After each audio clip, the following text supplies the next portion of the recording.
Hey, how's it going, guys? It's Saad here, and you're gonna learn about WeakSet.has.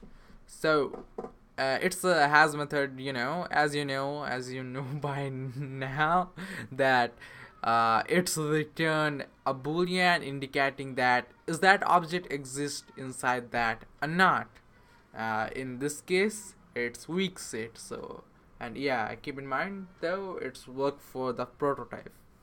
So what we're gonna do is inside that what we're gonna do is use a const weak set. We create a weak set. We will create a weak set using the new operator and the constructor method. Weak set, and what we're gonna do is create a constant. Name it as object1 equals an empty object. If anyone's seen my weak map method, he will get it by now that what we are doing. So, and create another constant object2, and inside that what we're gonna do is I will make it empty. I'm sorry about that.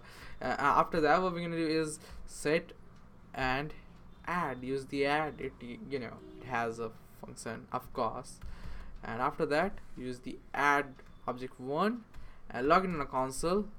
What we're gonna log is set one dot has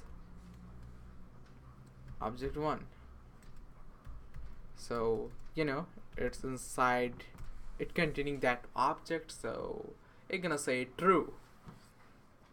But if we do it's gonna say false because it doesn't contain that object. We did add that object. So if we we change this one, it's gonna say true.